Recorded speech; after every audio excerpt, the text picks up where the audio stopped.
مومنو، جو پاکیزہ اور عمدہ مال تم کماتے ہو اور جو چیزیں ہم تمہارے لیے زمین سے نکالتے ہیں ان میں سے اللہ کی راہ میں بھی خرچ کرو، اور بری اور ناپاک چیزیں دینے کا قصد نہ کرنا کہ اگر وہ چیزیں تمہیں دی جائیں تو بجز اس کے کہ لیتے وقت آنکھیں بند کر لو، ان کو کبھی نہ لو، اور جان رکھو کہ اللہ بے نیاز ہے، خوبیوں والا ہے۔ شیطان تمہیں تنگ دستی کا خوف دلاتا اور بے حیائی کے کام کرنے کو کہتا ہے، اور اللہ تم سے اپنی بخشش اور رحمت کا وعدہ کرتا ہے، اور اللہ کشائش والا ہے، سب کچھ جاننے والا ہے۔ وہ جس کو چاہتا ہے دانائی بخشتا ہے، اور جس کو دانائی ملی بے شک اس کو بڑی نعمت ملی۔ اور نصیحت تو وہی لوگ قبول کرتے ہیں جو عقل مند ہیں، اور تم اللہ کی راہ میں جس طرح کا خرچ کرو یا کوئی نذر مانو، اللہ اس کو جانتا ہے، اور ظالموں کا کوئی مددگار نہ ہوگا۔ اگر تم خیرات ظاہر کر کے دو تو وہ بھی خوب ہے، اور اگر پوشیدہ دو اور دو بھی ضرورت مندوں کو تو یہ تمہارے لیے بہتر ہے، اور اس طرح کا دینا تمہارے گناہوں کو بھی دور کرے گا، اور اللہ کو تمہارے سب کاموں کی خبر ہے۔ اے نبی صلی اللہ علیہ وآلہ وسلم، تم ان لوگوں کی ہدایت کے ذمہ دار نہیں ہو، بلکہ اللہ ہی جس کو چاہتا ہے ہدایت بخشتا ہے۔ اور مومنو، تم جو مال خرچ کرو گے تو اس کا فائدہ تمہیں کو ہے، اور تم تو جو خرچ کرو گے اللہ کی خوشنودی کے لیے کرو گے، اور جو مال تم خرچ کرو گے وہ تمہیں پورا پورا دے دیا جائے گا، اور تمہارا کچھ نقصان نہیں کیا جائے گا۔ اور ہاں، تم جو خرچ کرو گے تو ان حاجت مندوں کے لیے جو اللہ کی راہ میں رکے بیٹھے ہیں اور ملک میں کسی طرف جانے کی طاقت نہیں رکھتے اور مانگنے سے آر رکھتے ہیں، یہاں تک کہ نہ مانگنے کی وجہ سے ناواقف شخص ان کو تونگر خیال کرتا ہے، اور تم قیافے سے ان کو صاف پہچان لو کہ حاجت مند ہیں، اور شرم کے سبب لوگوں سے منہ پھوڑ کر اور لپٹ کر نہیں مانگ سکتے۔ اور تم جو مال خرچ کرو گے کچھ شک نہیں کہ اللہ اس کو جانتا ہے۔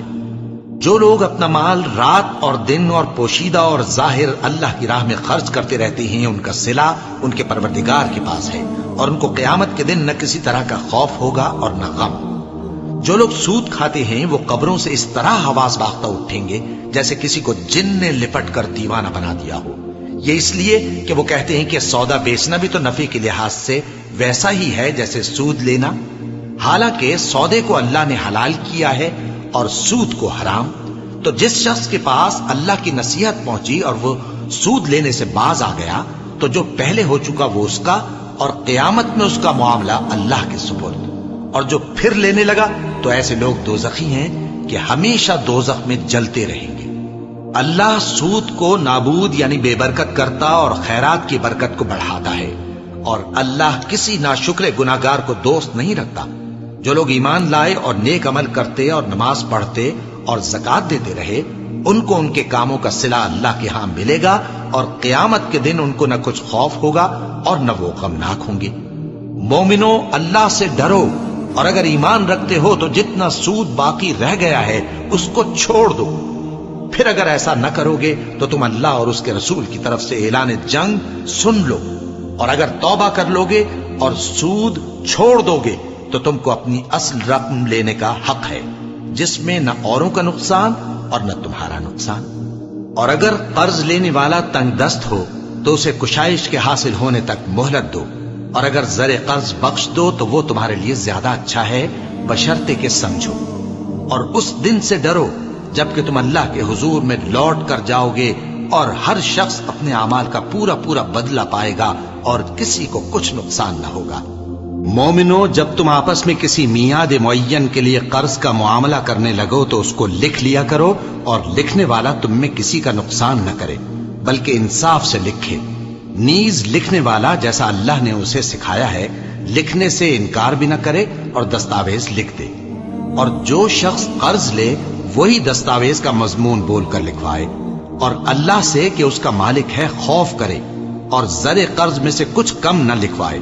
اور اگر قرض لینے والا کم عقل یا ضعیف ہو یا مضمون لکھوانے کی قابلیت نہ رکھتا ہو تو جو اس کا ولی ہو وہ انصاف کے ساتھ مضمون لکھوائے، اور اپنے میں سے 2 مردوں کو ایسے معاملے کے گواہ کر لیا کرو، اور اگر 2 مرد نہ ہوں تو 1 مرد اور 2 عورتیں جن کو تم گواہ پسند کرو کافی ہیں،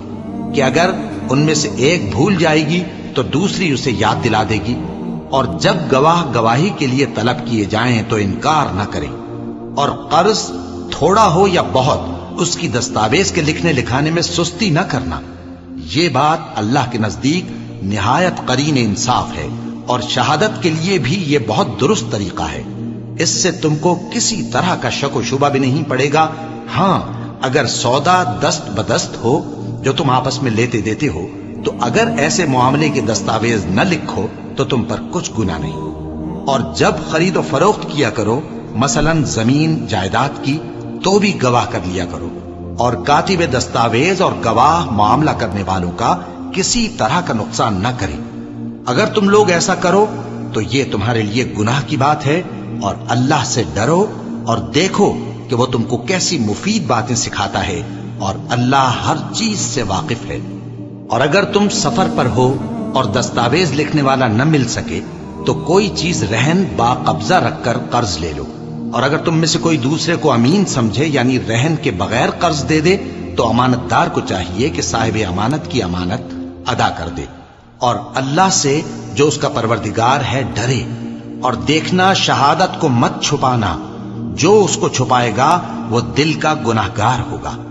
اور اللہ تمہارے سب کاموں سے واقف ہے۔ جو کچھ آسمانوں میں اور جو کچھ زمین میں ہے سب اللہ ہی کا ہے۔ تم اپنے دلوں کی بات کو ظاہر کرو گے تو اور چھپاؤ گے تو اللہ تم سے اس کا حساب لے گا، پھر وہ جسے چاہے مغفرت کرے اور جسے چاہے عذاب دے، اور اللہ ہر چیز پر قادر ہے۔ رسول اللہ صلی اللہ علیہ وآلہ وسلم اس کتاب پر جو ان کے پروردگار کی طرف سے ان پر نازل ہوئی ایمان رکھتے ہیں، اور مومن بھی سب اللہ پر اور اس کے فرشتوں پر اور اس کی کتابوں پر اور اس کے پیغمبروں پر ایمان رکھتے ہیں، اور کہتے ہیں کہ ہم اس کے پیغمبروں سے کسی میں کچھ فرق نہیں کرتے، اور وہ اللہ سے عرض کرتے ہیں کہ ہم نے تیرا حکم سنا اور قبول کیا۔ اے پروردگار، ہم تیری بخشش مانگتے ہیں اور تیری ہی طرف لوٹ کر جانا ہے۔ اللہ کسی شخص کو اس کی طاقت سے زیادہ کا ذمہ دار نہیں بناتا۔ اچھے کام کرے گا تو اس کو ان کا فائدہ ملے گا، برے کرے گا تو اسے ان کا نقصان پہنچے گا۔ اے پروردگار، اگر ہم سے بھول یا چوک ہو گئی ہو تو ہم سے مواخذہ نہ کیجو۔ اے پروردگار، ہم پر ایسا بوجھ نہ ڈالیو جیسا تو نے ہم سے پہلے لوگوں پر ڈالا تھا۔ اے پروردگار، جتنا بوجھ اٹھانے کی ہم میں طاقت نہیں اتنا بوجھ ہم پر نہ رکھیو، اور اے پروردگار، ہمارے گناہوں سے درگزر کر اور ہمیں بخش دے اور ہم پر رحم فرما۔ تو ہی ہمارا مددگار ہے، سو ہم کو کافروں پر غالب کر۔